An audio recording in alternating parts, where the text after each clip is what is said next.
Hello à tous et bienvenue sur votre chaîne d'actualité du foot. Très content de vous retrouver pour cette toute nouvelle vidéo dans laquelle nous ferons le point après cette triste classico jouée ce samedi dernier qui a été soldé malheureusement par un échec de 2-1 en faveur des merengues. Au moins cette fois-ci, le Barça méritait logiquement de gagner ce match.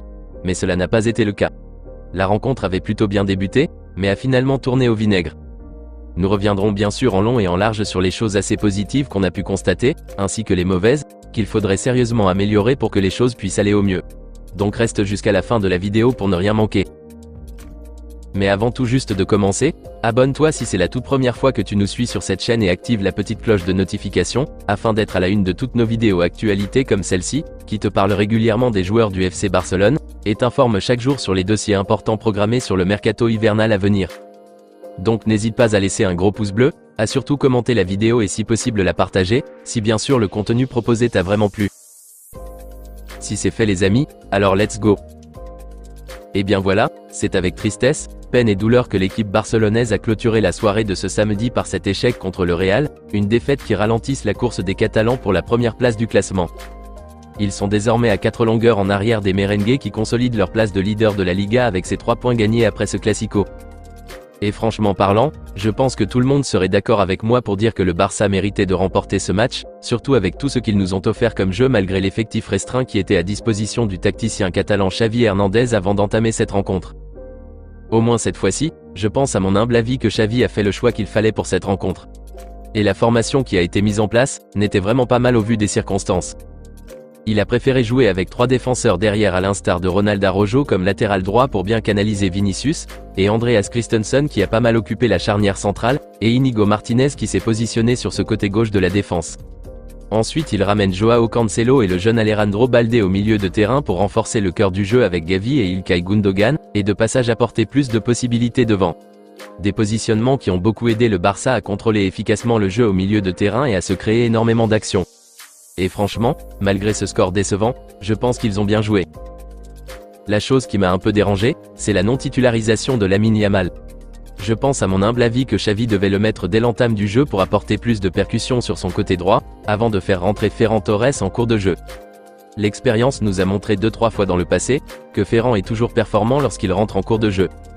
Si Yamal avait commencé cette rencontre, n'aurait-il pas eu plus d'impact qu'un Ferran Torres dans le jeu ? Dites-moi ce que vous en pensez de ça dans les commentaires.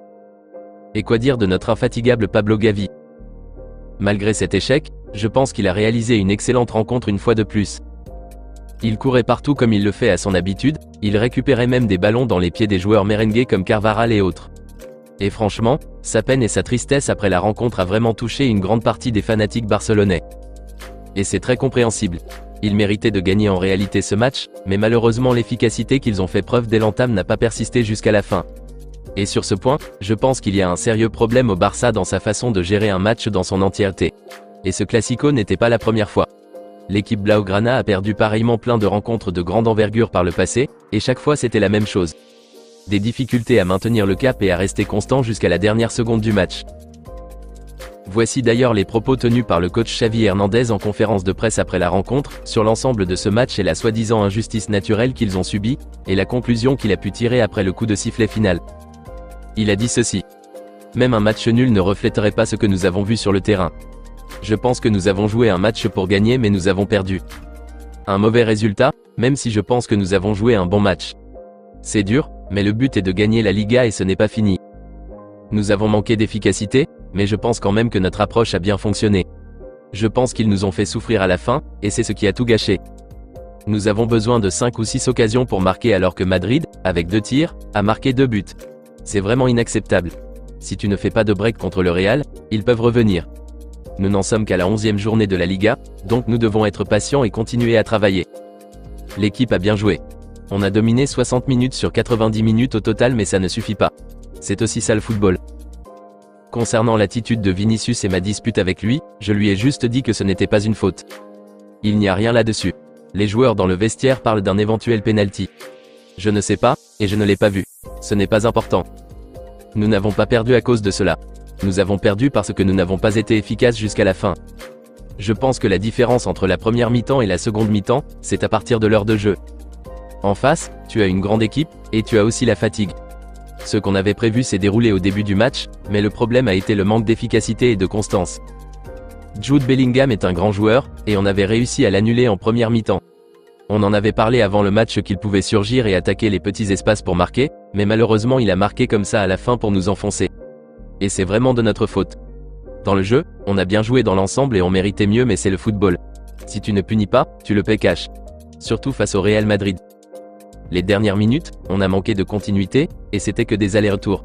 C'est des détails qu'on doit absolument améliorer pour les prochaines rencontres. Concernant ceux qui disent qu'il faudrait conseiller Vinicius, moi je ne suis pas son coach. C'était un moment de rigolade, et je lui ai dit qu'il n'y avait pas faute, il n'y avait pas de tension. Ils ont gagné plus de duels dans les dernières minutes, récupéré de seconds ballons dans nos pieds, car il y avait aussi la fatigue qui nous abattait. On aurait dû avoir plus le ballon, et plus de patience. Ils ont dominé 25 minutes et ils en ont mis 2 buts. Je pense que le Real Madrid, après leur premier but, a continué de nous dominer jusqu'à la fin. C'était facile au début et on a dominé l'essentiel du match, et durant 25 minutes, c'était eux. À propos de Fermin, c'est un joueur de grande qualité, et il peut être un joueur du Barça de longues années. Beaucoup ont fait un bon match et on a perdu. C'est injuste d'avoir perdu. C'est l'efficacité qui a fait finalement la différence. Les 60 premières minutes ont été les nôtres et nous ne savions pas comment terminer le match. Nous devons maintenant penser à la Real Sociedad. Nous ne vivrons pas du passé. Nous devons récupérer. Nous devons être plus constants pour gagner des titres, a affirmé le tacticien Blaugrana après cette défaite malheureuse. Et je pense que cette fois-ci lui-même a pu constater l'erreur que commet toujours le Barça dans ce genre de rencontre. Il ne reste pas concentré jusqu'à la fin. Ce qui fait que même s'il entame bien le match et marque, il n'arrive pas à tenir tout au long des 90 minutes plus le temps additionnel. Et au lieu de tout faire pour faire le break en marquant le deuxième ou troisième but, ils font du n'importe quoi en ratant les occasions de buts précieux qui se présentent à eux. Et c'est là tout le problème de cette équipe barcelonaise. Il faut absolument qu'ils arrivent à trouver une solution à ça. Et personnellement je pense que c'est une question de concentration et de détermination à l'optimum possible. Et c'est ça qu'a les joueurs du Real. Ils restent toujours déterminés malgré qu'ils sont menés jusqu'à la dernière seconde. Et chaque occasion trouvée est tellement précieuse pour eux au point où, ils font tout pour le transformer en but. Car à quoi bon d'avoir 1000 occasions, mais ne pas arriver à mettre au moins la moitié. Donc franchement, il faut que Xavi arrive à inculquer cette constance à ses joueurs pour ne plus avoir à revivre ce genre de situation à l'avenir. Et si le Barça malgré les efforts qu'ils fournissent dans le jeu, puisque soyons honnêtes, cette jeunesse se débrouille franchement pas mal. Mais s'ils n'arrivent pas à garder le cap et conserver les buts qu'ils marquent, alors ils auront chaud lors des rencontres à venir surtout en Ligue européenne des champions. Dites-moi les amis dans les commentaires si vous aussi vous en pensez que le gros problème du Barça est qu'il manque d'efficacité et de constance vers la fin des rencontres importantes, et c'est ce qui les conduit la plupart du temps à la défaite dans les matchs qu'ils avaient plutôt bien débuté? N'hésitez pas à réagir et à débattre dans la barre des commentaires. Parlons maintenant pour terminer des changements qu'a effectué Xavi juste après l'égalisation du Real à la 68e minute de jeu. Franchement, je n'ai pas compris pourquoi il a sorti Joao Cancelo alors que le match devenait compliqué. Et comme si cela ne suffisait pas, il sort ensuite Joao Félix aussi. Il a fait sortir le jeune Fermin Lopez aussi pour faire rentrer Oriol Romeu à sa place. Est-ce que c'était logique de faire ces changements en ce moment où on venait tout juste d'égaliser? Je ne pense pas. À mon humble avis, c'était une erreur monumentale que Xavi ne sorte ces trois-là surtout à cet instant-là. Je ne sais pas ce que Romeu a apporté quand il est rentré en jeu. Absolument rien du tout.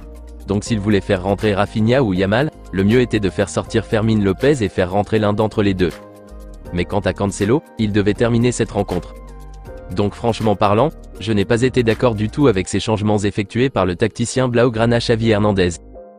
Mais de façon générale, au vu des efforts fournis, et ces erreurs constatées qu'il faudrait impérativement améliorer, ce qu'on espère en tout cas, je donnerai une note de 6 sur 10 à l'équipe catalane et au coach Xavi Hernandez pour ce qu'ils nous ont servi comme jeu tout au long de cette rencontre. Et j'espère très sincèrement qu'il discutera avec ses joueurs pour leur inculquer cette constance dans le jeu jusqu'à la dernière seconde comme le font si bien plusieurs clubs comme le Real, Manchester City, Liverpool et autres. Dites-moi ce que vous en pensez de tout ça, et si vous trouvez aussi que c'est ce manque de constance et d'efficacité qui soit à l'origine des défaites du Barça lors des grands rendez-vous. Vos avis dans les commentaires. Espérons que le prochain match contre le Real Sociedad le samedi prochain, soit une victoire pour apaiser les cœurs tristes des Catalans. On se capte très bientôt les amis pour de nouvelles actualités du FC Barcelone. Et n'oubliez pas de vous abonner, de liker la vidéo et la partager, afin qu'elle soit accessible à tous les fanatiques et supporters barcelonais comme toi.